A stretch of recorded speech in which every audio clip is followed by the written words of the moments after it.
Toute la semaine, à la place du Salon de l'Agriculture qui aurait dû démarrer ce week-end, France Télévisions donne un coup de projecteur sur nos agriculteurs. C'est l'opération Nous, paysans. Un métier qui se transmettait jusqu'à aujourd'hui de famille en famille, mais la transmission d'une génération à une autre n'est plus systématique.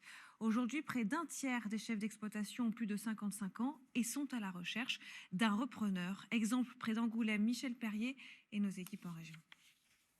Cela fait 40 ans que Patrice Sourisseau a créé sa ferme horticole à quelques kilomètres d'Angoulême.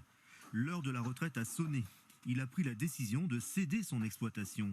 Mais depuis 3 ans, impossible de trouver un repreneur. Peu de candidats et aucune piste sérieuse. Je voudrais bien qu'à la fin de l'année, qu'on arrive à retrouver le bon candidat. À la fin de l'année, là, ça sera... Je pense qu'il va falloir prendre une décision et puis soit on arrête complètement. Et j'ai quand même une santé qu'il va falloir y faire attention.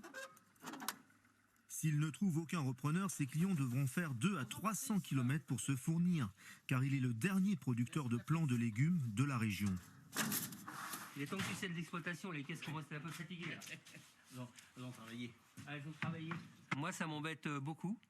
Si M. Sourisseau ne trouve pas de repreneur, il va falloir que je recontacte le distributeur national, donc celui qui est à Nantes.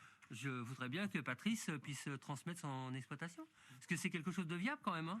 Une exploitation en bonne santé, selon lui, qu'il vend 200 000 €. Il est même prêt à céder sa maison d'habitation, si besoin, tout en accompagnant le repreneur. Un accompagnement qui a été précieux pour ce nouveau maraîcher bio.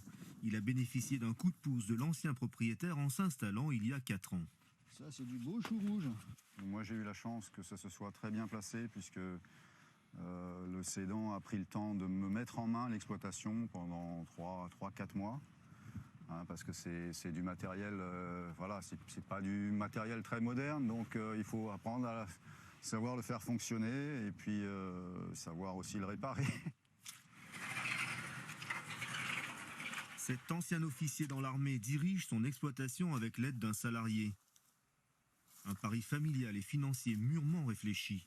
Après avoir suivi une formation, il a dû emprunter près de 150 000 € pour s'installer. Je me mets à la place des jeunes qui veulent s'installer, parce qu'il y en a pas mal. Je pense qu'ils ont des difficultés à pouvoir emprunter auprès des banques, parce que les banques savent que le maraîchage et l'agriculture, c'est pas une activité avec d'énormes marges.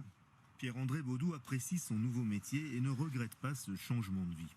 Je vois ce que je fais concrètement, je produis des légumes locaux et bio, donc aussi dans un esprit d'activité, de développement économique durable.